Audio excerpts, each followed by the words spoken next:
Officially? Okay, hi. My name is Tiffy Oppenheimer, and I am part of the Nefesh B'Nefesh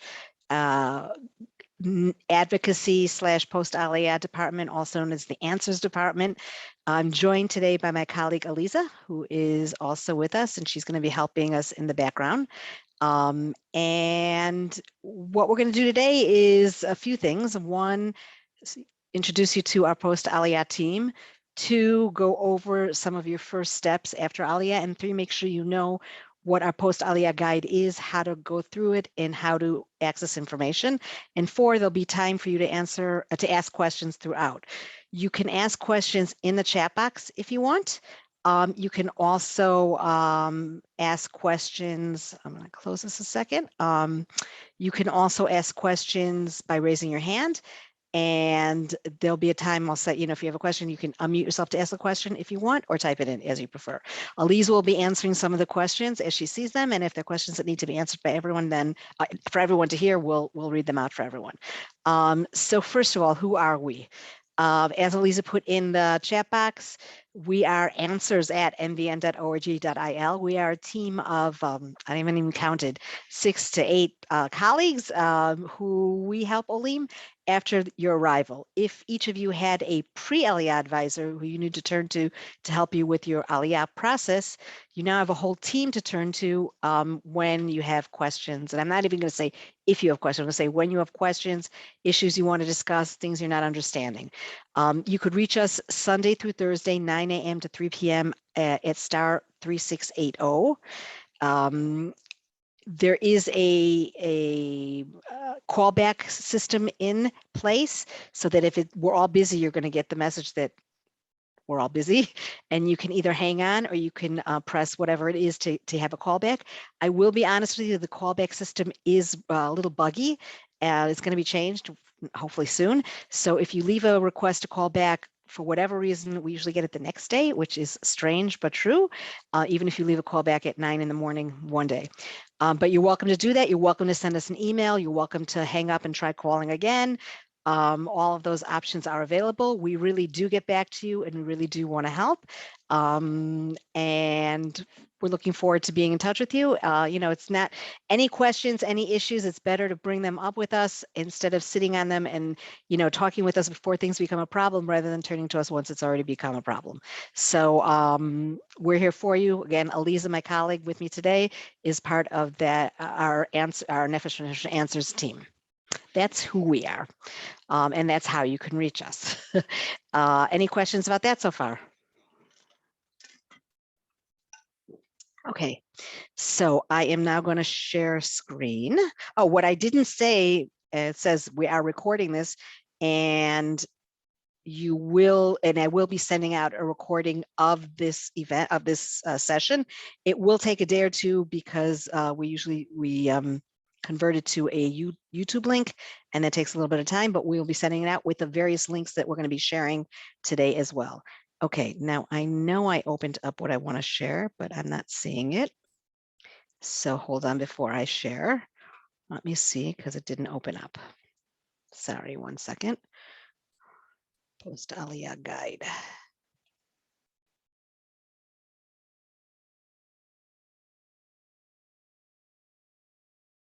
It's not opening up for me.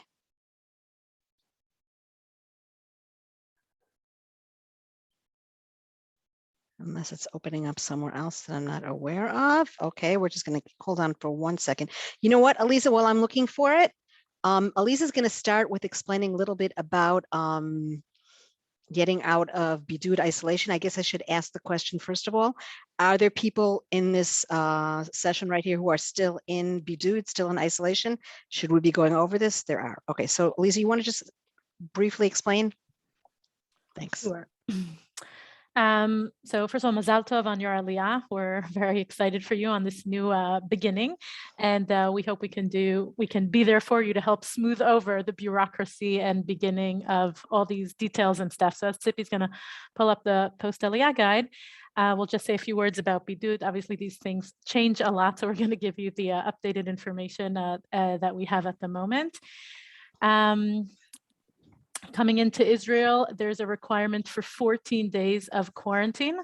That's the requirement at the moment. And there is an option to shorten it to 7 days with taking a second PCR test at the airport. Everybody landing in Israel is required to take a PCR test at the airport, which I'm sure you all did at the airport. Did you get, I hope you got the results. That would be your first results for the test that you take at the airport. And then if you want, you can take after 7 days a second PCR test to shorten your quarantine requirement, the bidud. How do you take that test? The second PCR test can only be done on the 7th day of your quarantine. And if you made Aliyah and you're in Oleh Chadash without any previous Israeli status, you should be put in the system of the Kupot Cholim, the Israeli healthcare providers, which you chose prior to coming. If you arrived yesterday or the day before and were to call your healthcare provider today, they would probably tell you you're not in the system. And it's because it takes a few days for the system to recognize and see you under your Teudat Zehut number. So I would say leading up to the 7th day, maybe on the 4th day or 5th day or 6th day, try calling the Kupat Cholim. The numbers are all in this guide. If you chose Maccabi, for example, you can call the Maccabi number, tell them you're in Oleh Chadash, give them your Teudat Zehut number, and where you're located. I'm in Tel Aviv, in Yerushalayim, wherever it is that I am, and where can I get my second PCR test? Now, sometimes there's a lot of backup, and it could be that you won't be in the system yet. Ideally, you should all be in the system by your 7th day, but if not, you can call us. But I also want to bring your attention to a really good site called coronatestisrael.com. And that has a list of everywhere you can go in the country to get a PCR test. The thing is that if you do it through your Kupat Cholim, your healthcare provider, once you're in the system, there's no cost for it because you're under the healthcare coverage. But if you reach the 7th day and you're still not in the system and you want to go ahead and get your PCR test privately through one of the places on that site, you can pay for it privately and get your PCR test that day. So that's, one framework of getting out of bidud. And again, I would also say, so once you get the second PCR test, the second negative result, you should be okay to leave bidud. There is also an option when you came into the airport and took your PCR test, there was an option to get a serology test there. There's an option to do it at the airport, and there's an option to do it somewhere else privately. You can do the serology test, and there is a link. It's also on our site. We have on our website, the Nefesh B'Nefesh website, an out of bidud article that we wrote up step by step. If you have the serology test results, you can submit them to Misrad HaBriyut, to the Ministry of Health, along with your vaccine records from abroad and your Teudat Zehut or your passport. You can submit it and request to get out of bidud sooner.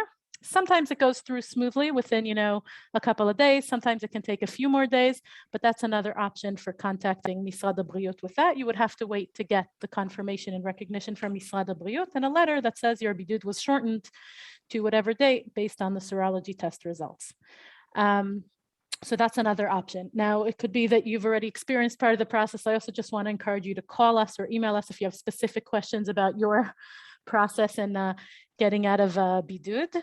But I would say that those are the main things. Bidud here in Israel means strictly staying in bidud in quarantine. The only place you can leave your house for is to go get your PCR test. So hopefully you have friends or neighbors who can assist you with providing you with things or shopping online or stuff like that. That's the bidud requirement at the moment here. Are there any questions about the bidud? Yeah, go ahead. Is that, I see it's Mendel's Zoom. You can unmute yourself. This is Mendy's wife, Mrs. Bracha. Hi, Bracha. Hi. I just wanted to, I don't know if you realize that I spoke to other New Olim that to get that serological test in the airport was not really allowed for us and for others, because when we arrived, we were told that the line was too long and the taxi was waiting for us. So okay. even though I paid for it in advance, we were not allowed to do the serological test. Oh, wow. Okay. It could be that there was really a lot of backup that day. That's important. That's important for us to know. It was not just that one day, because we're on another Aliyah chat, and we're not the only ones that happened to. So it's just not really necessarily viable. Thank you. That's really important feedback. You know, I don't want to go into too much detail, but there was a long time where serological test was allowed and then it wasn't allowed, and now it's allowed again. And when it was allowed, then we knew that people could not get that at the airport. It wasn't offered officially. Now we had understood that because it's official, it would be. But I hear what you're saying, and we'll pass that on so that the message is given pre-Aliyah, so people perhaps won't pay for it ahead of time. You can have somebody come to the house to do the serological test, and you can you were able to leave Bidud just to go get the serological test. That's still correct. So on the website, coronatestisrael.com, there's a list of all the PCR places everywhere you can go to get your PCR test based on where you're located in Israel, and also serology test. somebody had asked the question when they registered, I don't know if the person is here, I don't remember who it was, how to get, while you're in Bidud, how to get food, how to get this, how to get that. You have to do things online. You have to have friends, neighbors, whatever, help you. Hopefully that was something that you planned ahead of time, because if you're here now and don't have a way to get food, don't know how to navigate the system, that's a problem.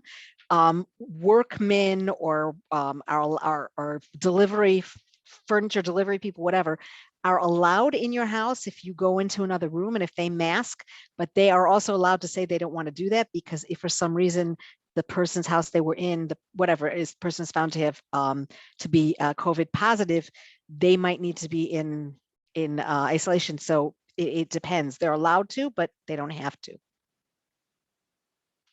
Okay. Any more questions about? Thank you so much, Elisa. Any more questions about Bidud or whatever isolation? Okay, so I'm going to backtrack one. Can I ask one more thing? Sure. So which day do you test for the PCR? You test it in advance of the 7th day, or it's on the 7th day? On the 7th Because day. how soon do you get those results back? Because I'm just wondering when my kids can go to school. That's a good one. You can get the results back within half a day. You can get the results back 24 hours later or 36 hours later. It depends is the answer. Okay. You can't, it's not a done deal. You can get it back really quickly, but also it can take a day and a half. So, okay, so the 7th day. Okay, thank you. Okay, so you can now see the guide, right? And I said I wanted to backtrack a second, because Elisa always remembers to say what I should start with. And Mazal Tov, a huge Mazal Tov on your Aliyah, because it really, really is exciting for you guys. It's a one-time and a once in a lifetime thing. For us, I don't know, I can speak for myself. I've been, thank God, 13 years with Nefesh B'Nefesh helping Olim. And each Oleh who comes to me is also, it's a tremendous excitement. And it's just a zchut for us to be able to hopefully assist you so that things work out as best as possible. So we are now going to go through this guide. You should have received this guide, a link to this guide in the email that you received to register for this event. And it will be in the follow-up email as well. And it's a really important booklet, okay? It will help you, it'll help you more than the first month. It'll help you in all of your first steps, the first number of months. And one of the things that my heart just cries when an Aliyah calls or writes and says, I went to such and such an office and I was missing the following document. And I'm like, no, it says in the booklet, follow the booklet as much as you can before you go to an appointment. Even if you think you know exactly what you need to bring, look at the booklet. It will really guide you as to what you need to bring step by step. We have Olim who say, I don't know what to do first. I'm totally lost. Feeling lost is normal. Okay, that's why we have this. And you're going to see as we scroll through it, it's going to go step 1, step 2, step 3, step 4, and just follow it. It's a big help. It's a great map for how to manage your steps here in Israel. The first thing in this guide, and I'm going to just make it a teeny bit smaller on my screen if I can, but I don't know if I can view. One quick second. No. In the meantime, I'm just going to add in the chat the phone number for the Ministry of Health, in case you guys have questions or need or uploading or sending them, the forms or documents we discussed. You should have the number for any questions. Thank you very much. Okay, so we have in this very first page what we call the Oleh glossary, and some of you might speak a lot of Hebrew, and some of you might speak no Hebrew. Whatever it is, these are words that, and they're just the tip of the iceberg, but these are words that will help you in your first steps. For example, Misrad Klita or Misrad Aliyah Klita, people will really not call it the Ministry of Aliyah Integration. Everybody will call it Misrad Klita. So it's really important to learn that phrase so you'll know what we're talking about. Bituach Leumi, which is the National Insurance Institute, nobody calls it that. Everybody calls it Bituach Leumi. And I'm not talking just about Israelis. I'm talking about us too, Americans, Nefesh B'Nefesh staff, other Olim. These are words that will be very, very helpful for you in your first steps. So that's why we have them here, and you are welcome to learn them. And the other word that's not here is bidud, isolation, which is an important word and also has become, a word we say in English as well as in Hebrew. Okay, what should you have received? Now we're going to be going through the steps, your first 2 weeks and 6 steps. It's not really your first 2 weeks because some of you might be in isolation in bidud for 7 days or whatever. It also, if you get these steps done in 3 weeks, it's okay, or 4 weeks, it's okay. It's not arbitrary your first 2 weeks. Theoretically, in a non-COVID world, you'd be able to do this all in 2 weeks. It takes longer to do things now because offices aren't running at full speed, because there's tons of Aliyah right now. So certain things certain offices are overbooked because all of September, even though we're already mid-October still, catching up from September when government offices were closed, except for like maybe 5 work days. So, take it with a grain of salt, the 2 weeks, okay? These are things you should have received at the airport. Anybody who is an Ole Hadash should have received what's called a Tudat Ole. It looks like a passport. It says on the front Tudat Ole. It has your picture in it. If you're a married couple, it'll have both of your pictures in it. If you're a family, it'll have your children's names in it too, okay? If somebody is what's called an Ezrach Ole, which is somebody who has an Israeli parent, but did not live in Israel, they will get the same thing, but it's called a Tudat Zakaut. For the purposes of this session, every time I say Tudat Ole, I also mean Tudat Zakaut. In general, it's the same thing. It's issued to different people, but it's the same. You use it in the same way. And I won't say each time Tudat Ole / Tudat Zakaut. So know that that's what I mean, okay? The people who didn't receive that would be a Katin Choser, which is somebody who has Israeli parent and lived in Israel as a child for even a small amount of time. You will get that at your first appointment in the Misrad Klita, okay? You did not receive, even though it says here, a temporary Tudat Zehut, because those are not being issued right now at the airport due to COVID restrictions. You should have received your first payment, cash payment. You should have received some cash, except if you are a Katin Choser, okay? Again, you will get your first cash payment at your first appointment at the Misrad Klita. You should have received a note of future bank account. It's a page all in Hebrew, and it will have in Hebrew and in English the name of the HMO, the Kupat Cholim that you chose, okay? You're gonna, excuse me, that's healthcare. It will be a page in Hebrew that you give to the banker, and when you open a bank account, and the banker fills in all of your bank account details. If you lose this page or don't find it, it's not a big deal. You need to take from the banker all the details of your bank account. You're going to take that to your first Misrad Klita appointment.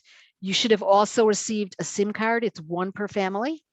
Note that it expires 3 months from receiving it, not 3 months from activating it. So there's no reason to wait to use it. It has a lot of minutes, 5,000 minutes, has a large data package. In Israel, when somebody calls you, you do not get charged for that call. So incoming calls, no problem. Use the phone number. It's a nice perk. You can keep that phone number. It's given by Hot. You can stay with them, Hot Mobile, or you can take that phone number, port it to another company. That's your decision. You should have also taken a PCR test at the airport and have that proof of that with you. And then the last thing that I skipped was the healthcare registration form. Elisa, correct me. Everybody gets a healthcare registration form except for a previous temporary resident or a previous A1 and an Ezrach and a Katin Choser. Ezrach Ole also should be registered at the airport for healthcare. That's a new thing, and we want to hear if any of you on this session are Ezrachim Olim, meaning you had an Israeli parent but you never lived here. We would like to hear from you if you did not get registered for healthcare at the airport. Again, it's new that they're registering you, and hopefully it's working. So that's what you should have received. And I want to know if there's any questions right now. So I see that Damara and Sam raised their hand. Did you want to unmute yourself? Yes. Hi. Hi. So we came together and Damara got everything at the airport. I did not because I was formerly an A1 on an A1 visa. Now Damara has already made an appointment at Misrat Hapanim as well in a few weeks. And I was under the impression that for me to get my documents, I just go with her to that appointment. So I'm confused if that's the case or if I have to go separately to Misrat HaKlita to get the documents. And also I did not get registered for healthcare. Okay, so fine. So there's different documents that we're talking about. I want to mix things up. Healthcare, a former A1, you will need to register for healthcare at the Misrat HaKlita. Let's talk about that a second.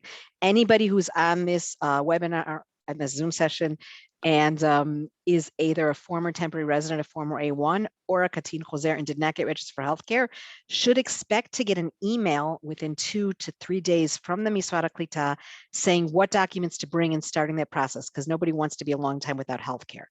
If, Sam, you don't get that email in like 2 days, I don't know what day you arrived.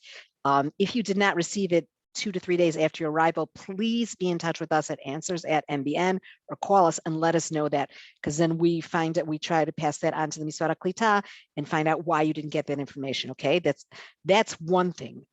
The Tudat Zehut, and your Tudat Oles, okay, you'll be added to your wife's presumably at that same appointment. Okay, that's one appointment. Your Tudat Zehut, which is what your wife made an appointment for at the Misrat HaPnim, that's a different office, okay? And you need to make an appointment there too. We will get to that in a second. So those are different. Those are different documents. One is a Tudat Zehut, which is your ID card, which nobody received at the airport, which everybody needs to make an appointment. We'll talk about that. And one is the Tudat Ole or Tudat Zakaut, which everybody except previous A1 and Katin Choser. Elisa, can you double check that a second that I'm correct with the Katin Choser? I know for sure that Ezrach Ole, the policy was changed, that now they should be getting it at the airport too. And I can't quite remember if it's also, I don't think the Katin Choser was changed, okay? It was an email from Ronen. Yeah, okay, thank you. Okay, so Sam, you can take your hand down and I'm gonna explain to everybody, that's the first step we're gonna explain about is getting your Tudat Zehuts, okay? Aaron, did you have a question also? You need to unmute.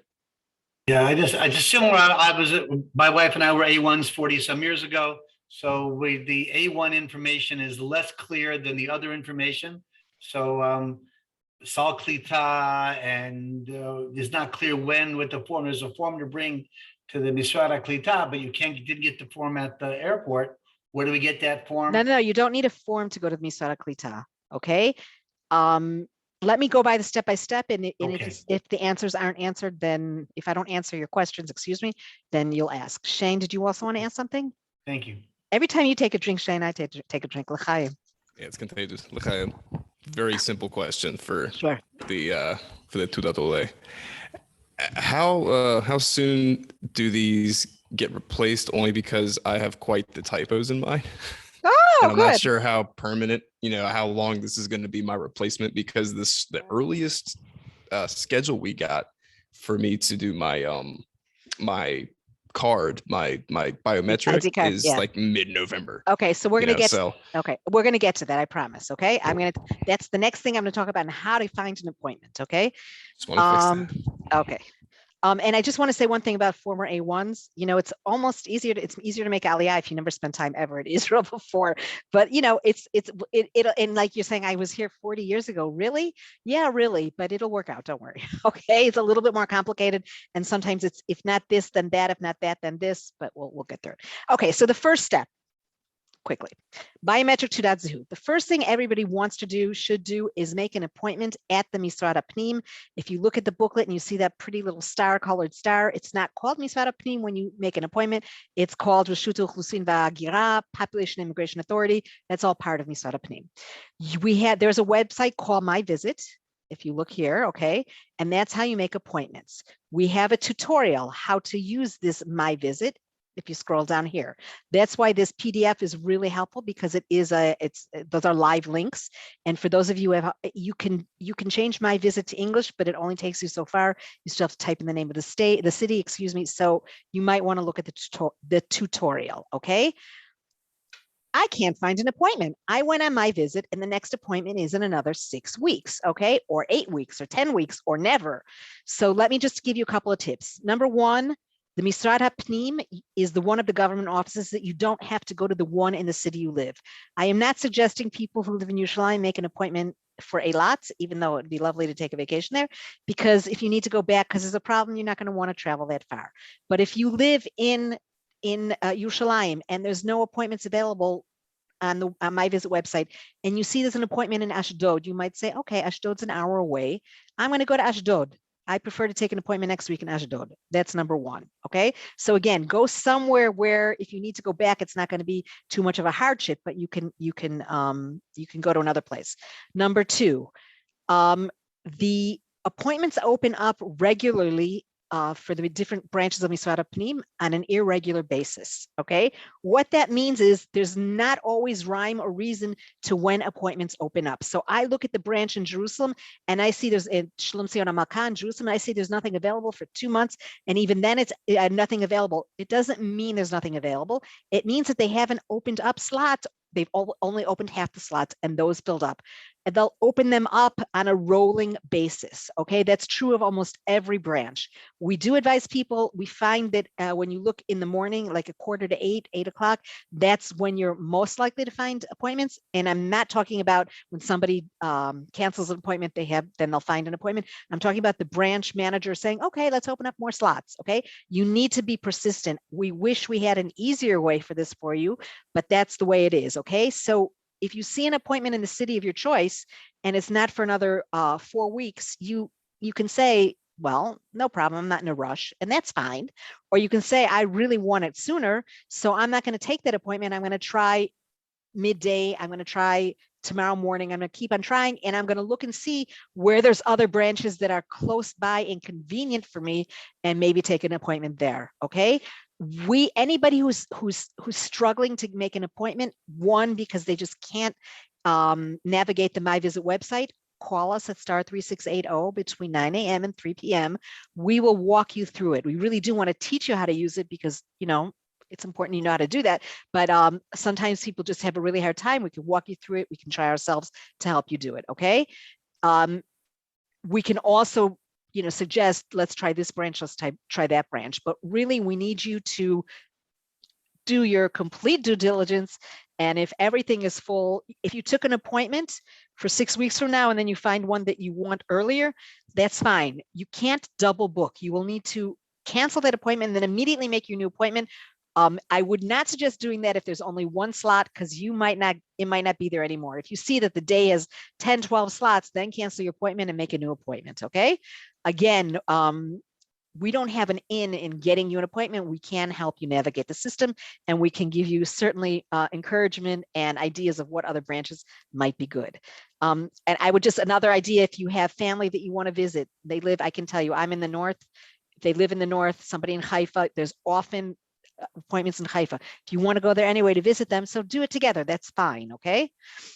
What do you need to bring to the appointment? Everything that you see listed here, your original documents, your valid foreign passport, 2 passport pictures for each family member who will receive a Taudat Zehut, that is anybody over the age of 16.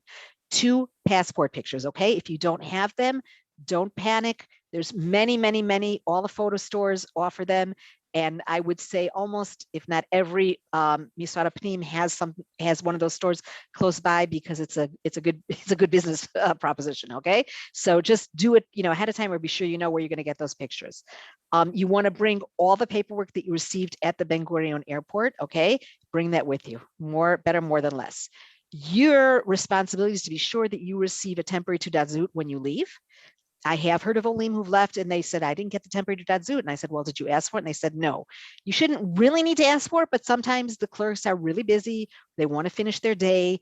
They're new, all sorts of reasons why. You brought those passport pictures. You want the temporary passport. Okay. That's number one. Number two, you're going to get a page, a code page. It's and Elisa's going to put in a link to that. The code page has different codes and information, and it has a tracking number. It begins with RR, many, many numbers, ends with X. You keep that page, okay? You're going to need that when the courier brings the Tüdat to your house. And you can actually track where your Tüdat is. If you go in the day after you applied for your Tüdat and track that number, it's going to show up as nothing because it only starts being tracked. They actually, the Misradei Pnim send the information to a factory, a biometric Tüdat factory, and only once the biometric Tüdat factory sent them back, then it starts tracking, okay? You can expect to take a couple of weeks. We're right now, we don't have any Hagim, so we don't have to take that into account. That's good, but it's not immediate. You do want to take care of the step sooner rather than later because your temporary Tüdat is good for 3 months. And people ask me, what does that mean? It doesn't mean that the police come and hunt you down after 3 months and kick you out of the country. But what it does mean is there's a lot of different services you're not going to be able to use because your Tüdat is expired. If you try to do certain online services, you're going to it's going to say to you, you're not in the system, you don't exist. And you're going to say, what? And that's the reason why, okay? The other thing to remember is once you get the Tüdat, you need to activate it. The simplest way to activate it is you'll get a text message. It'll say press 1 if you received the Tüdat, and to activate it, press 0 if you didn't.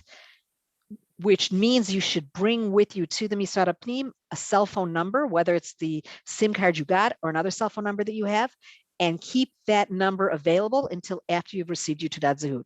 So if you use the number from your SIM card that you received and you're planning on tossing that number, don't toss it until after you received your biometric Tüdat. Any questions about that? At least I see lots of things in the chat, but I'm not looking at the chat. So I'm just, if there's questions you want me to answer, just, read them now. Okay. Aaron, you still have your hand up. I'm assuming that's from your other question. Okay. What you should be sure, make an appointment for each adult. Okay, so if you're a couple, make an appointment one after the other.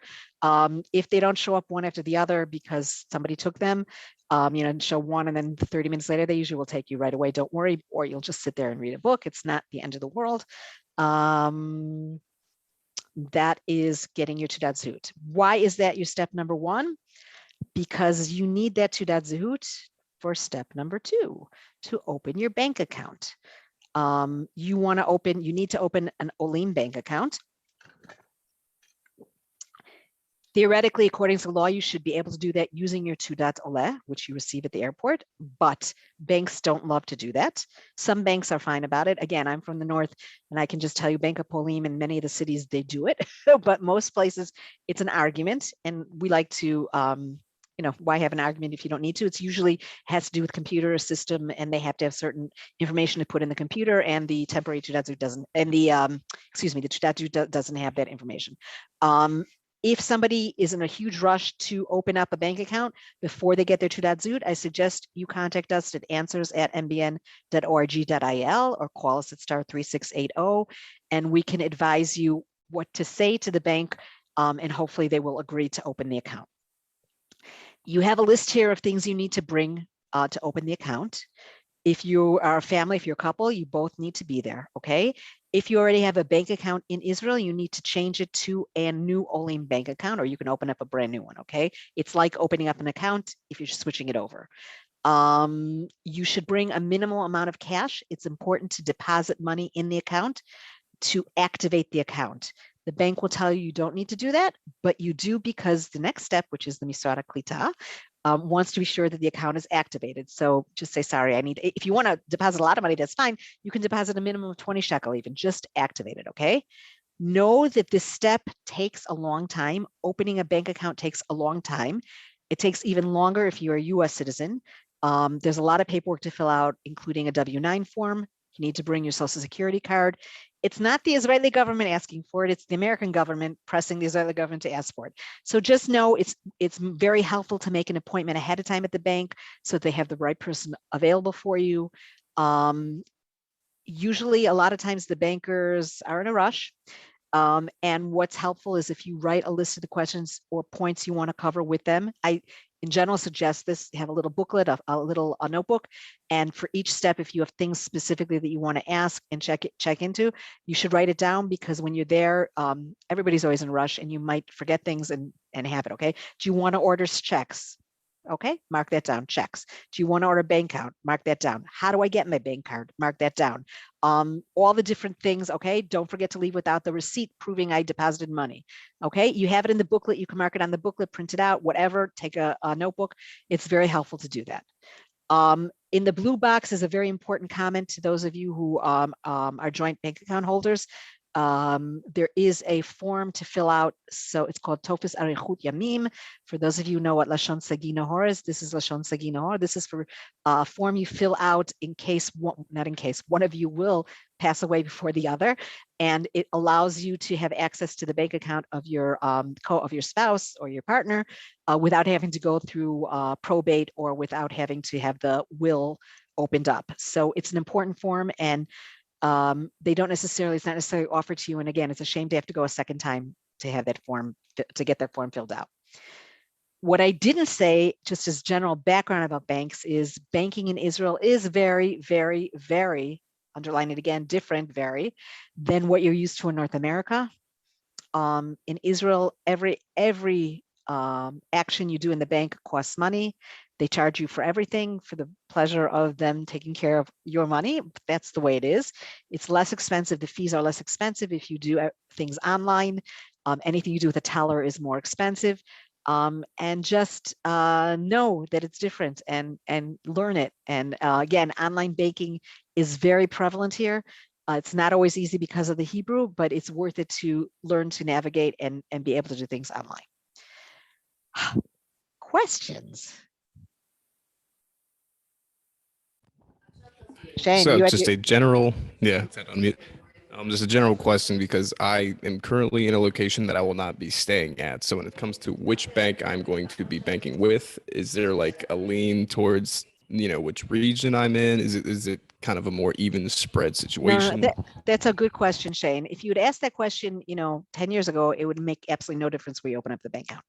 Now, banks prefer to see people with it matters the address in your Teudat Zehut, okay? They don't, or some proof that where you're living. They prefer, if you live in Haifa, people just told me now, you live in Haifa and you want to open up an account in Jerusalem, they don't necessarily want to do that for you. Some do, some don't. Area, sure, if you're living in the north, it doesn't matter so much what city, so to speak, okay? Once you've moved, you open up an account in Jerusalem and you move elsewhere, they're not going to make you at all change accounts. You've already opened the account. But to open up the first account, they do like to see it in the city you're living in or close by, okay? Or if you have a compelling factor that you can explain to them. My address and my Teudat Zehut is Jerusalem, but I'm going to school in Tel Aviv. But they do sometimes say no to different areas, okay? The other thing about banking in Israel is each branch is totally an entity unto itself, meaning Bank Hapoalim, just as an example, has branches all over in each city, in every city.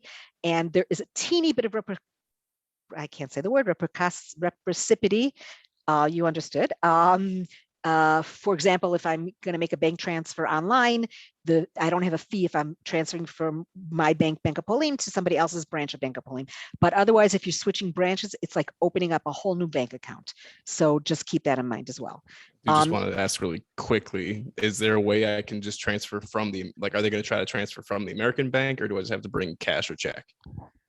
You can set things up to transfer with the American bank, but you should bring some. You don't have to. You can open up a bank account without depositing money, but you should have some small amount of cash to activate the account, okay? Because anything you're going to bring over from the American account is going to take time. There's a very good website called website and Facebook group called Living Financially Smarter in Israel, run by Rivka Leibowitz. People ask a lot of questions there. It's very reputable. And the website is also good. And there's somebody, Aaron Lubinsky, and then there's a third person whose name I forget. They all have good websites that answer questions like this. And the Facebook group is very helpful. Okay. Any other questions? We're going to move on to step 3. Okay. Good question. Is there anywhere with lists the pluses and minuses of each bank that we could look at? So that's who asked that question, Mendy? Mendy. Yeah, okay. That's a great question. And the answer is no, but I can tell you things you should think about, okay? First of all, of course, it depends what city you live in, what neighbor you'd live in. And you should and can crowdsource among your friends and family, okay? Second of all, you might get a gut feeling. You go into a bank and think, I'm going to open an account there, and they're not being responsive even on your first appointment. Leave, okay? I don't mean to sound like that, but why would you want to start there? Some of the things you want to look for, and the best piece of advice is it's not really about the bank, it's about the banker, okay? Meaning if you have an English speaking banker or a contact person there, that might be worth gold. If you speak Hebrew, you want to find somebody who's going to be friendly and helpful, okay? That's really what you need. The fees are more or less the same.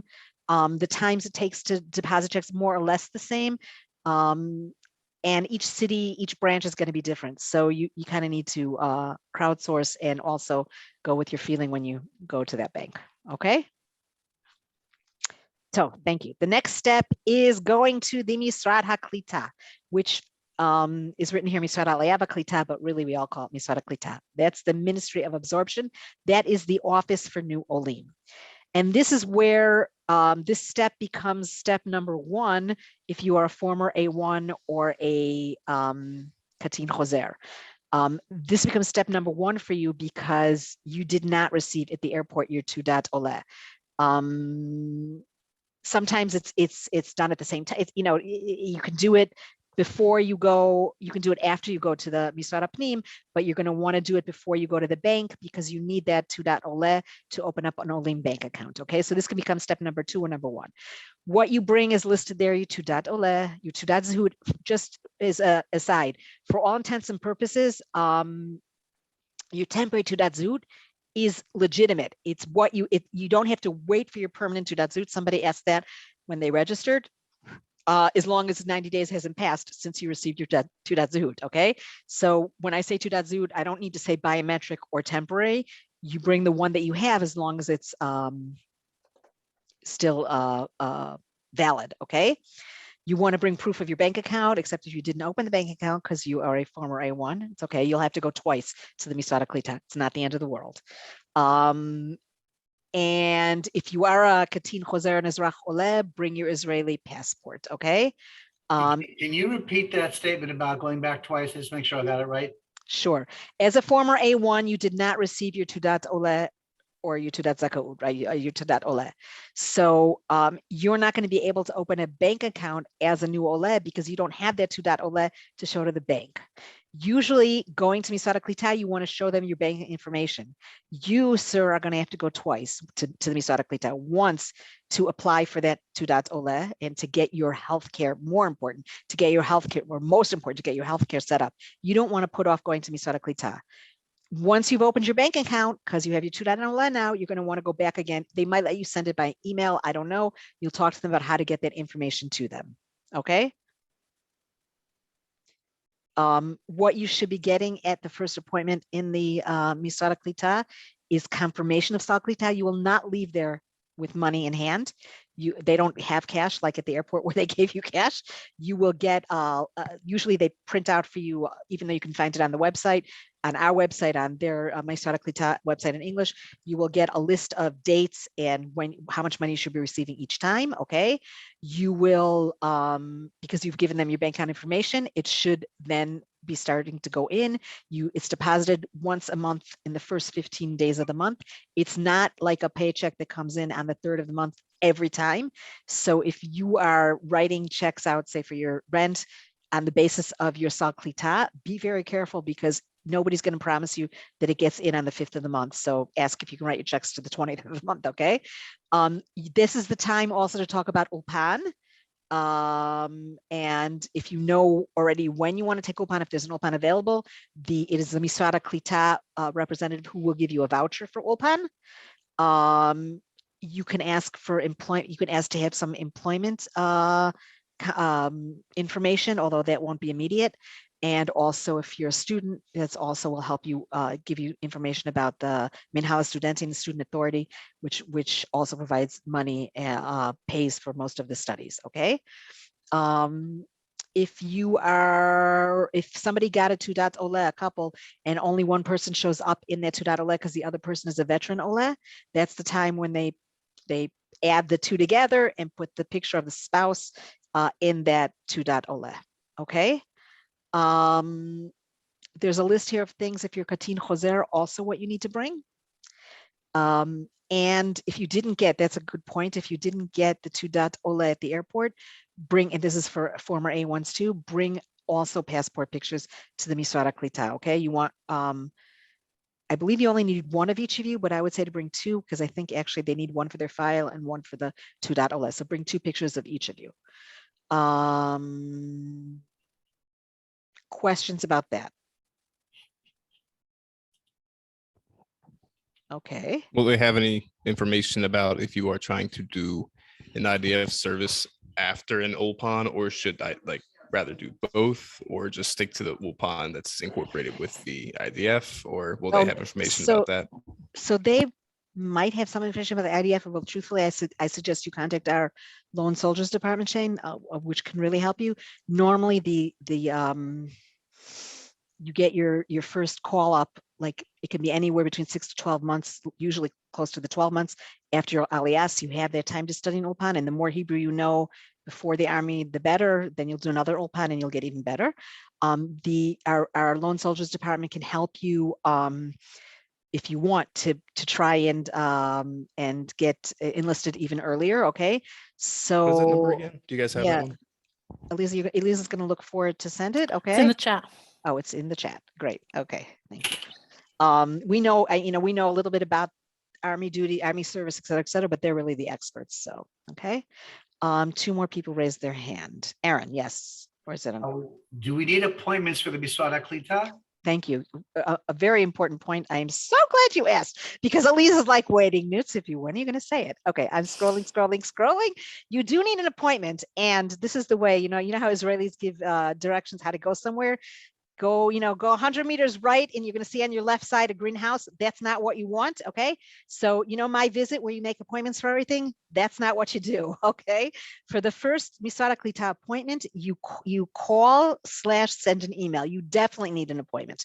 And I scroll down because in the 9th page of this booklet, we have a list of all the various branches, the email addresses, and the phone numbers. Now, not every branch has an email address because, they put the email addresses of the district office. If you're not sure, if you're going to a smaller Misrad Klita branch, you're not sure who to step back a second, Sippy, 1 minute. What you're going to do is make a phone call. That's the first thing you're going to do to try to set an appointment that way. Okay.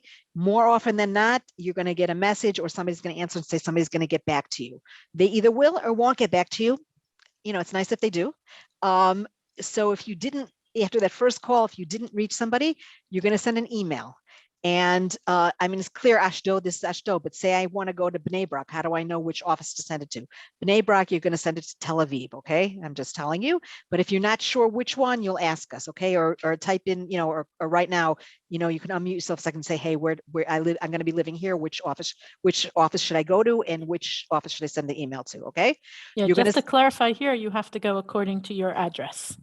If you're a resident of Yerushalayim, you can only go to Misrad Klita in Yerushalayim. If you're a resident of Gush Etzion, it's also Yerushalayim. In Tel Aviv, it's only Tel Aviv. Unlike Misrad Pnim, where we talked about the Teudat Zehut, that you can go to any branch, here in Misrad Klita, they only serve their district, their addresses. And we can go there once we have our Teudat Zehut, biometric, etc. Yes, it's best to go there once you have your biometric Teudat Zehut and your bank account, if you are able to open that bank account. You, as a former A1, are not going to have your 2.0 Ole until you go here. So you're going to go after the biometric 2.0 Zehut. You don't have to wait, though, for the 2.0 Zehut because you do not yet have health insurance. And that's why, for you, for former A1, it's important to get this appointment go as quickly as possible so that you're going to get into the health insurance, to the health care as soon as possible, which is why, Aaron, I don't know when you made Aliyah, how many days ago? What was the date that you made Aliyah? We arrived on Wednesday night. What day are we today? Sunday, 13th, okay. Sunday. Did you receive an email from the Misara Klita yet? Not yet, no. Okay, so I would suggest if you don't receive an email from them by tomorrow morning, give us a call at *3680. Say you were on the session, you're a former A1, you didn't get an email, and let's look into it for you, okay? Because that's going to help you move forward to get this Misara Klita appointment, because you're going to need certain documents, okay? Okay. Right, for those who If live in if I already have a bank account in Israel and I just need to give them my Tudat Zehut, do I need that Tudat Oleh for the bank account? sometimes they ask, Yeah, sometimes they don't. Exactly. It depends on the bank. Do they know you well or whatever? It depends. You can try. Mhm. Because your date of Aliyah is on your Tudat Zehut, but still, they sometimes want it and sometimes they don't care. Okay. And Um, better to email or better to try and call? Both. Both, yeah, that's what so let me just both. If you're sending an email, make everybody's life easy and put, on the top of the email, your name, if you can do it in Hebrew as well as in English, and your Tzudat Zehut number. Just make it really easy for them to know who's sending this email, and do that every single time, okay? And just Should I put it how they spelled it? Well, oh, you know what? You asked about spelling. Hold on one second. It's more important that yes, you should put how it's spelled, okay? And thank you for bringing that up. That was Shane. You brought it up. It doesn't. I'm going to answer that in a second, though. When you send the email, say I'm an Ole Hadash. I live in Jerusalem. I would like an appointment. Okay. Try that. You don't get a call back. You don't get an answer to the email after 2 days. Try again. A call every day. You didn't get an email back. Go to that same email that you sent, and then resend it with a sentence. Hi, I'm sure you're very busy. I would like an appointment. You still don't get an answer. Write on that same email again, okay? Just keep on popping it up. Sometimes you have to be very, very persistent. Name change, and I forgot to say this, at the Misara Pnim, if somebody's name was misspelled, that is the time to say it at the Misara Pnim, okay? If your name was spelled with an ayin instead of an aleph or something like that, that's not a name change, that's a misspelling, okay? But if you're changing your name, please be aware that's a name change. You do that at Misara Pnim too, but be aware that that has many implications. The United States now is very, very clear on that. All of your American documents must exactly match your Israeli documents. So if you want to change your name from, from Benjamin to Baruch, okay, you're going to have to change that on your American documents too. It's not a name. That's not a misspell. That's a okay. Whoever just said about the change, the mistakes. Can you just tell me what mistakes they made in your name? Well, they spelled my name as Sean, and Okay. then they typoed my last name. So, I mean, the conversion was fine. Still, the name Shane is spelled in Hebrew with yuds. They Shin spelled with Yud Yud. aleph. Okay. Yeah, Shane Yud Yud Nun. Yeah, but they spelled with aleph, so it's Sean. So so they should hopefully see that as just a misspelling. You don't leave the Misara Pnim without being sure to have that changed, and look at the forms that it should be changed on your temporary Tzudat Zehut that you're going to get, as well as on the form that you're signing for your biometric Tzudat Zehut. Okay. Isn't this the temporary Tzudat? No, what you received is your Tzudat Oleh. Okay, it's a little confusing. What you received is your Tzudat Oleh. When you go to the Misara Klita, you'll show them your temporary Tzudat Zehut with the name change, and you will not the name change with the correct spelling, and they will fix the spelling on the Tzudat Oleh. Okay, they will fix it. Yeah, because the last name's just a typo. Okay, I hope so too. Okay, but Shane and with an aleph and with a yud yud, that should be no problem. I mean, to me, that's really somebody It's misreading. the extra samech in the last name. Oh, okay, so that sounds like a typo. Yeah. Okay. So yeah. okay. Statistically. Okay. So that's how we make appointments at Misara Klita. It can take a while, so don't hold off, and just be persistent again, as we said. Okay. I am now going to scroll back up to. Are those addresses also for the South Klita listed there also for the Tzudat Zehut? Are they all in the same place? No.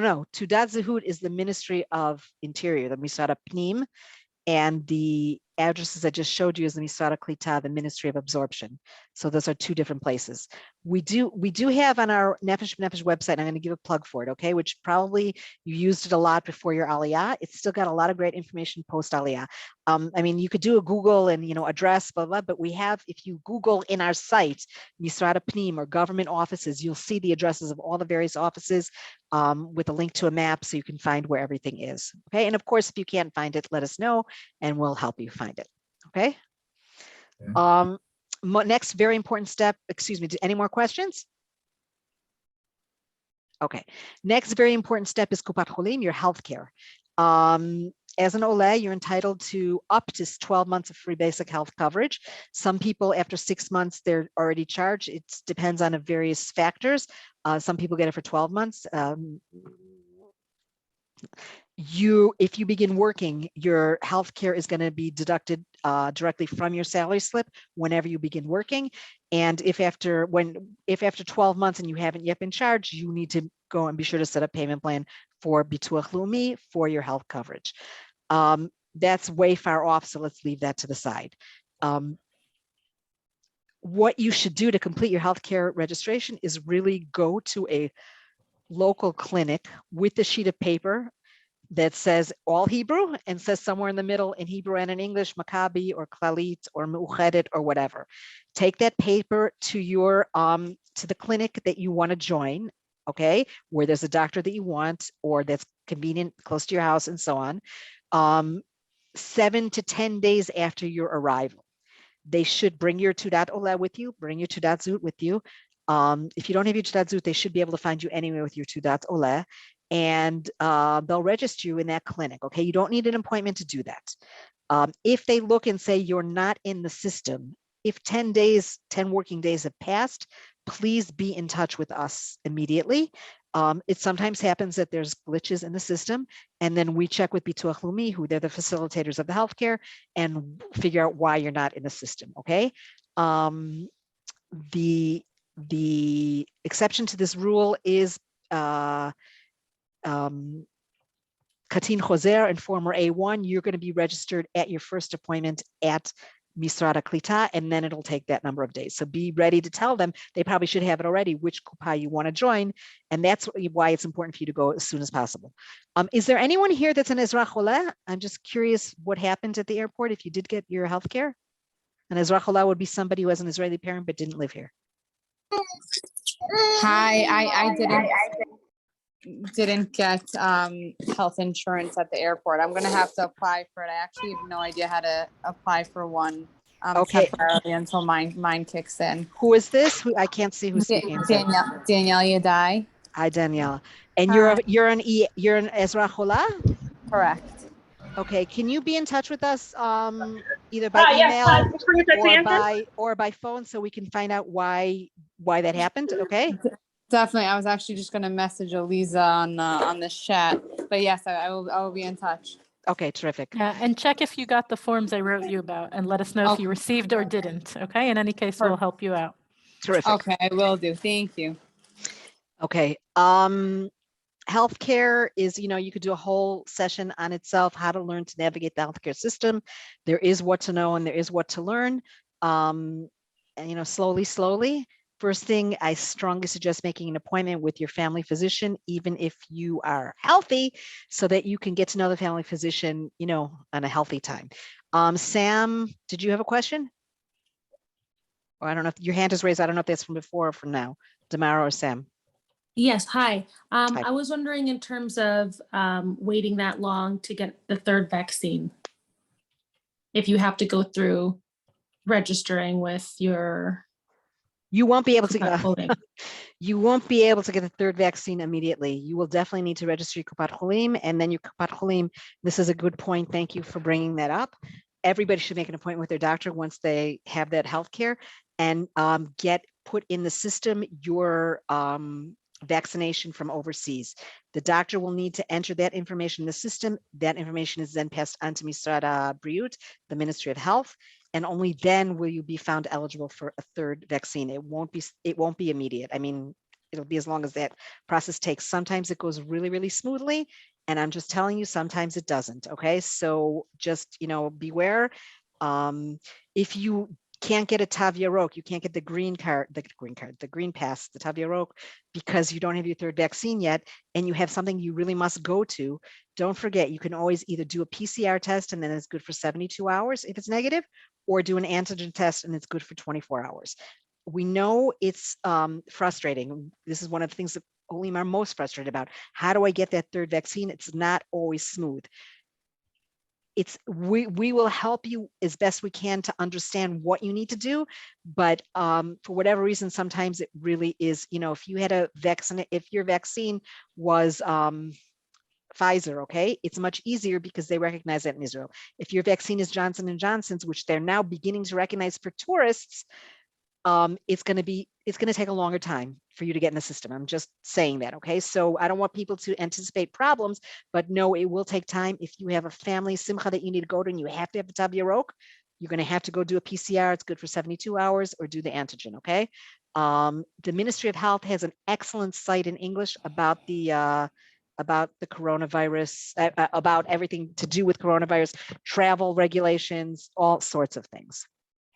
Right. I would just add that there is an issue at the moment with recognizing vaccines from abroad that weren't received here in Israel.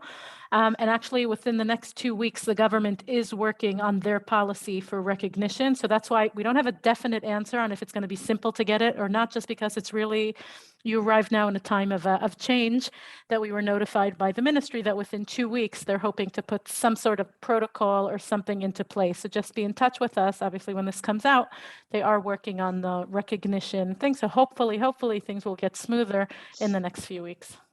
Okay, thank you, Aliza. The next step is for those of you with children under the age of 18, you should be receiving from the Bituach Leumi child benefits, child allowance, Kitzbat Yeladim. There's also something called a savings plan. You will receive this child allowance within 60 days after you've given your bank account information to the Misrad HaKlita, because they pass that information on. I'm not going to go more into it because it's kind of a second tier thing and you can learn more about it later. Just keep your eyes on this, that you're going to get that money directly into your bank account. School registration. Did you see that, Kat? Did you see that, Kat? Wait. Somebody needs to mute themselves. I put it like this. That was behind the table. Ellie, can you please mute yourselves? Thank you. Okay. I wonder what they caught.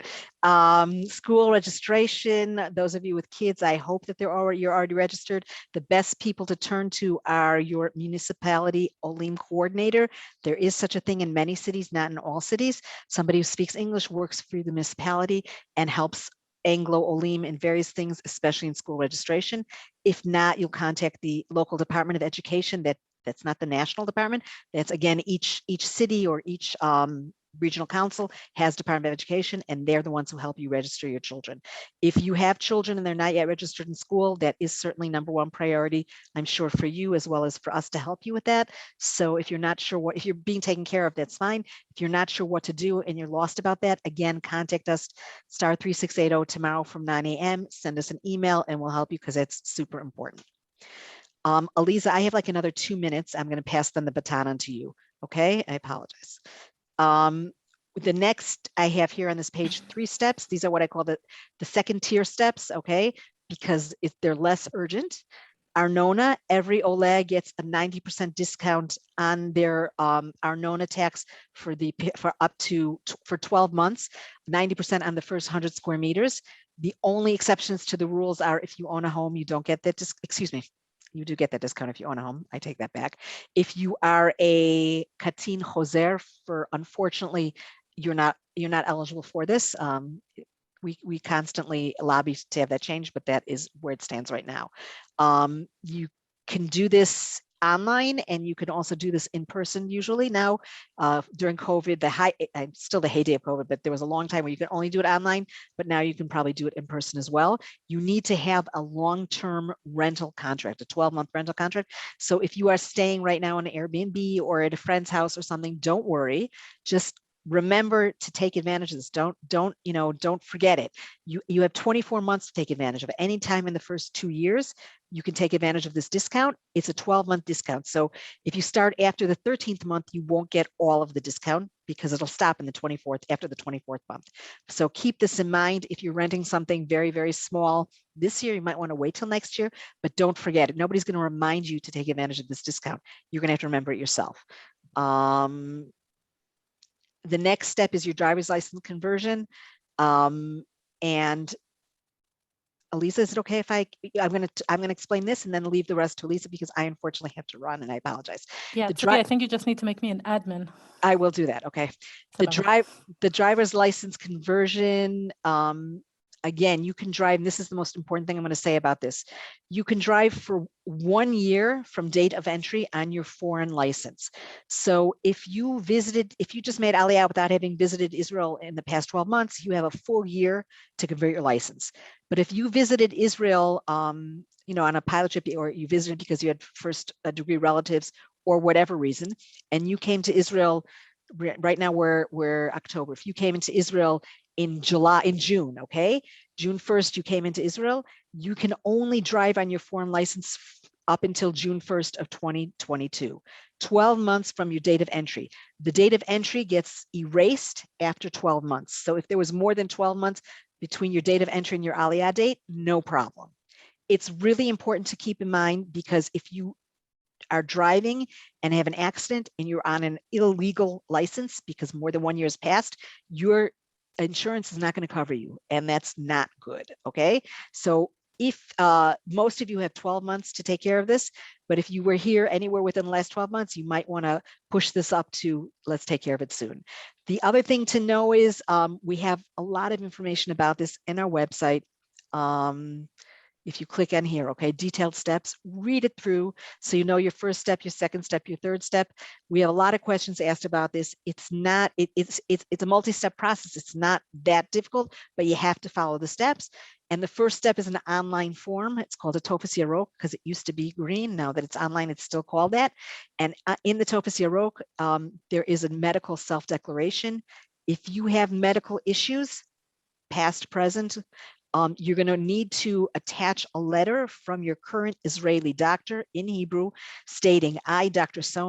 Oppenheimer, that's me, take care of Tzipi Oppenheimer, Teudat Zut number so-and-so. She is my patient. She is being treated for high blood pressure. She takes the following medications.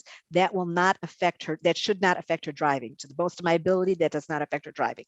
You want to attach a letter like that to your form so that it doesn't go through it doesn't have to go through the medical committee of the Miswada Rishui. If somebody is unclear about that and they're getting to that step, please be in touch with us because I said that quickly and we've had a lot of information. I'm going to let Alisa, first of all, I'm going to say thank you very, very much. And I apologize that I have to run. I'm going to let Alisa finish this, which means that she's not going to be able to see probably the chat and talk at the same time. I think what's left mainly is the passport, Alisa. And I thank you so much for continuing with this. I'm going to make you, hold on one second. Now I have to do this. Make you the admin. Participants, more, make host. Yes. Okay. Are you the host now? I'm going to stop share. And now you're going to try and share. Okay, just 1 second, everybody. Thank you, everybody, thank you so much for your patience.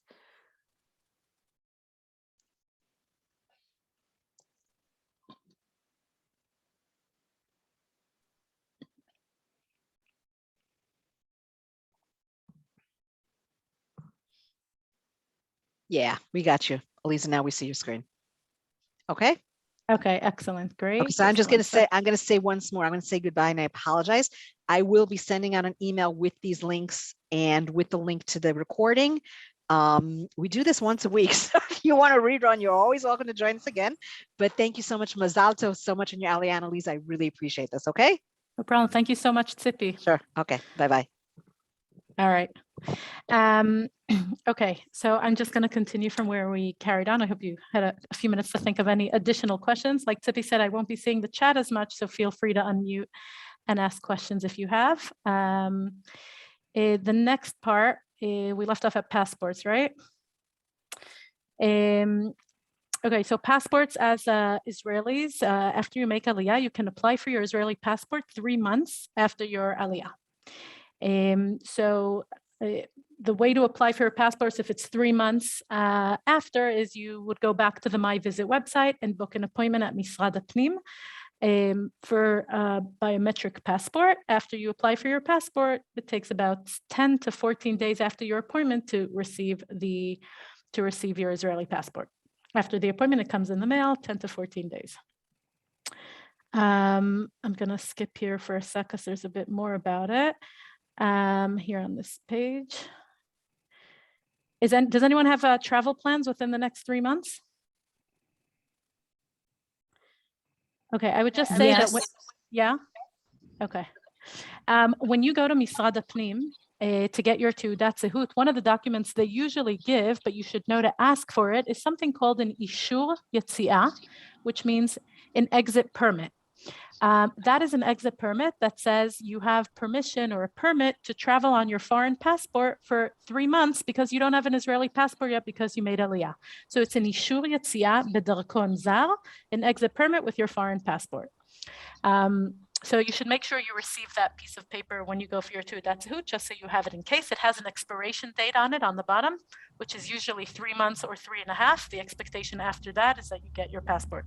If you're going to travel within the next 3 months, you can travel with that document, your foreign passport, and your biometric Teudat Zehut in order to come back into Israel as an Israeli citizen.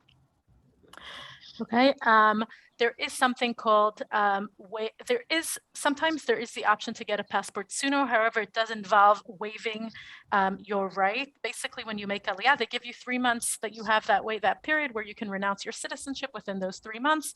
And there is something called an Arli waiver, where you're saying, I want to give up that right and issue a passport immediately. I would say that not every branch of Misrad HaPnim is so excited about having people sign that, so they might not allow you, but you can ask about it. And if not, you can apply for your passports in 3 months. Here in Israel, they try to encourage people to get their passports in the winter to avoid all the busyness of the summer. So there are cheaper rates for passports from November 1st through February. You can save about 100 shekels per passport if you apply after November 1st. There's a way to pay online and save money on that. When you pay online or when you pay for your passports there, what's important is that you need to pay because it's a government office with an Israeli passport. So if you don't, with an Israeli credit card, sorry. So if you don't have an Israeli credit card, you can pay online with someone else's, a relative's, a neighbor, someone else's. You can pay online. You're just going to come with the receipt. Or if you already have your Israeli credit card by then, you can use that. But that's important. I would also say that when you go for your passport appointments, if you're going to go with your children, it's important that you book an appointment for every individual that is coming to apply for the passport. If you're a family of 5, you need 5 appointments, so to really make sure. Otherwise, they're just going to let the person who has the appointment come in. Are there any questions about travel and the passports? I'm a little confused. You had said something about a form that you can sign. They don't always let you sign. Can you say that one more time? Yes. Basically, when you make Aliyah, you can apply for your Israeli passport after 3 months. You have the option to, they give you 3 months to, in case you want to renounce your citizenship, change your mind, something of that sort. They give a certain period of time. You can ask to waive that right, and you can ask if there's an option to issue your passport sooner, then they sign you on something that you're waiving that right. If you're going to do that, I suggest speaking in Misrad HaPnim to the clerk there and understanding exactly what the waiver is and if they're going to allow you to do that. Okay, but like I said, even if you don't do this, you get an exit permit with your Teudat Zehut that you can leave the country for 3 months on your foreign passport until you issue the Israeli passport. And again, if someone's going to be traveling and you want to check in with us before, feel free to call us. In addition, Tzipi spoke about the Ministry of Health's website, which is a great website. You're going to want to check that as well as far as any COVID regulations, as far as leaving Israel, entering Israel. Those things change all the time, but their website, the Ministry of Health's website here, is very, very clear and up to date as far as forms, PCR tests, things like that. So that's just another aspect of traveling that you want to look into. Okay, and any other additional questions with upcoming travel, feel free to call us. Okay. I would also say that if you're in Misad Pnima and Misad Klita, and if you have a question, feel free to call us from there as well. Sometimes we can help more if by speaking to the clerk or understanding more the situation when you call from the specific office rather than after. So just so you know, we're available that way also, and feel free to reach out to us from offices if you run into any questions or issues. Okay. Any other questions about travel? Okay. So I'm moving on to these orange pages here. Obviously, moving to a new country, it takes a while to learn how to navigate different things. We put together here 2 pages, which we hope you won't need, but it's also where to turn to for emergencies. It's in orange. You can cut it out and paste on your fridge, just so you have the different numbers. Unlike America, where you call 911 for everything, here there's a different number. For the police, it's 100. For an ambulance, it's 101. And for the fire department, it's 102. So just so you know what are the different numbers, we recommend you post this somewhere, but it's important to know the different organizations and where to turn to in case of need. So there's a few helpful numbers over here. We also have the 4, we talked about the healthcare providers that you each chose. So here are the numbers there are 4 healthcare providers in Israel: Klalit, Leumit, Maccabi, and Meuchedet. Here are their phone numbers where you can call. This is the number you're going to call if you want to check you're in the system for your second PCR test on the 7th day, for example. Some cities have something called Terem. Terem is an urgent care center, which is really excellent. Instead of going to the hospital, in some cases you can go to Terem. You might want to check and see if they have one in your city. Some Kupot Cholim cover it, some don't as much, but it's an urgent care center that can provide a lot of healthcare services. Here's some other information about emergencies. The following page here also has different websites, news websites to stay tuned. Tzipi mentioned the municipal coordinators. If you haven't heard from yours or you want to check if your city has one, you can email or call us. Different cities have from the municipality an Olim coordinator who can really assist with different municipal issues and also help and connect you with different things in their community. Shir Prensky Project Yad Sarah, you can read more about this. Emotional assistance during times of national crisis, hotlines, different information that can be very, very helpful in times of needs. So you can go through those pages, and we wanted to make sure you have those numbers. The next page we already went over. It's all the addresses and contacts for Misrad Aliyah V'Klita. I'm not going to go into in detail, but here from page 10, basically, this you guys can read and go through. This is a list of all your Aliyah rights and benefits. Each Aliyah, you have to activate your benefits, right? We talked about going to Misrad Klita to activate your benefits for Sal Klita and Ulpan. But here's a list of all your benefits. There's a description about each benefit and the timetable and specific notes about each one.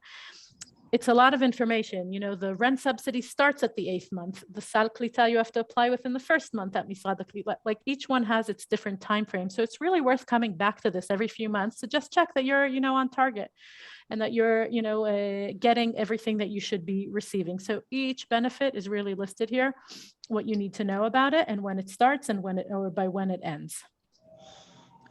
Okay, so here's all the benefits, the customs, really take some time to review all of those. The following page has some general information about setting up your homes, electricity bill, water bill, gas bill. We also have at Nefesh B'Nefesh volunteers. If someone's stuck and needs some help switching your bills into your name and it's all in Hebrew and you need some assistance, we're happy to set you up also with a volunteer who can help fill out the forms and help you with those things. Municipal coordinators are also helpful on these municipal, water, electricity, and other bills. Scrolling down here on page 14, there's a lot more written about the travel abroad and applying for your Israeli passport, what you have to bring, the link for paying online. We went over this, but it's over here step by step in detail what to bring and what you'll get, how to get your passport. Any questions about what we just scrolled through? Okay.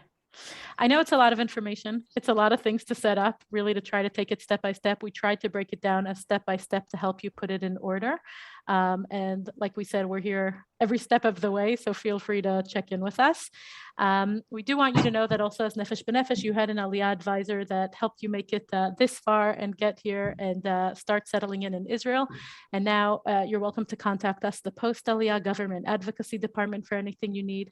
Nefesh B'Nefesh also has an employment department. There's a job board on our website. You can look at different jobs, but you can also contact our employment advisors. If you need any community guidance, want to talk to our community advisor about where you want to settle or things about different communities. The Nefesh B'Nefesh Lone Soldier program that we talked about as well. There are Army advisors there for Nefesh B'Nefesh who can assist with any Army questions. If you're in the Tel Aviv area, we have a great hub in Tel Aviv, a workspace you can go and visit on Rothschild Street with Post-Aliyah advisors there, but also a place to meet other Olim, and there's different programming. In Jerusalem, we just moved into our new office right after Simchat Torah. It will soon be open for visits and appointments, really, really soon. And I encourage you to come visit our beautiful Aliyah campus. And also just to really suggest to keep checking our website. We have a lot of virtual events. All the virtual events are also recorded and on the site. If it's about different communities, if it's about Kupot Cholim, if it's about banking, check the virtual events there. There's videos on converting your license, on so many different topics that we we had webinars about. So you can really just watch any one of them if it's a topic that you want to learn. If it's a topic that you want to learn more about. So lots of resources and lots of things. I'm going to stop here to see if there's any questions before we end. Here's the virtual events. Any questions? Yeah, Aaron. Getting back to the Misad HaKlita, should we still wait for them to contact us, or should we be aggressive and send the email right away? I think, Aaron, where do you live? Yerushalayim. Yerushalayim. Yeah, so I would say like Yerushalayim and Tel Aviv are very, very busy Misad HaKlita. I suggest you reach out to them and send an email. It's going to take a while to get the appointment set up, so you should definitely start with the conversation with them. And I should copy answers at Nefesh B'Nefesh? You can if you want. You don't have to copy us. You can also just be in touch with us if you want, if you haven't heard back or things like that. Okay. Okay, give them some time to respond. If you don't hear back, let us know. Thank you. Okay, sure. Okay. I had some questions about Ulpan, but I don't know if this is the right place or time. Okay. So I was able to reach out to Ulpan at Sion this morning and get some information from them, but it seems like there's also an option for private, counting as groups from 4 to 6. So I'm kind of curious. My understanding was that you can take private Ulpan, you pay up front, you can be reimbursed if you have 80% attendance, something like that, but you have only a year or 18 months to use that benefit. Whereas with the other Ulpanim that are offered, you have several years. So I was wondering if you could give me more information on that, because I'm wondering the order to do it. Yeah, so you're correct. There's two kinds of Ulpan. There's a public Ulpan that is fully subsidized, and you would get the voucher from Misad HaKlita. In your appointment at Misad HaKlita, you can ask them about which Ulpanim in your city are opening up and when. And then there's the private Ulpan, like Ulpan La'inyan, that is smaller classes and things. For those Ulpanim, you do need to pay up front. And then Misad HaKlita reimburses you in a few payments. You have to make sure that it's a recognized Ulpan under Misad HaKlita. So that's something you have to check with Misad HaKlita. I recommend checking with other people, for recommendations. If you know of a specific Ulpan you already want to sign up for, then you should, speak to your advisor at Misad HaKlita about it. I'm not aware that the private Ulpanim are only to complete within a year. Yeah. I'll definitely check that, but I also recommend you check that with the advisor in Misad HaKlita. I think they're both, you can choose which one you want to do. No. Do you have the option to do both? Yeah. I'm sorry. There can be an option to do a public one and then a private one. Speak to your Aliyah advisor at Misad HaKlita. It costs 50 shekel to get here. Do you know Frida, which I think one? we're hearing your conversation. Frida, if you can just mute. Thank you. Sorry, yeah. So the one that I'm aware of that's subsidized completely was only offered starting either in January or July. So I was wondering if it's going to take me a long time to get that appointment with the Misrad Klita, where I can find that Oh, information. you'll get an appointment at Misrad Klita before January. Okay, thank Yeah, you. yeah. When we're saying it takes a while, it can take several weeks and things, but we're not talking about several months. Okay, you should be able to get that. You'll have an appointment before January. But normally it would be going the public Ulpan followed by the private, or could you do it the other way around? That you have to ask them. It depends also on what's available. Okay, thank you. Okay, any other questions? So I think we said it here a lot about how to reach us. So really feel free to be in touch. Again, a huge mazal tov from all of us on your Aliyah. We really hope that things go smoothly, whether you're in quarantine and getting out or just out of quarantine. So we want to wish you behatzlacha, all the best in setting things up. And we look forward to being in touch and hearing from you and assisting you and move forward. As todah, thank you so much for joining us today.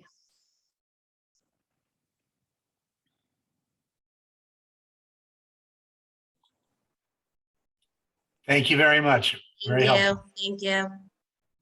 Have a great rest of your day. Litraot.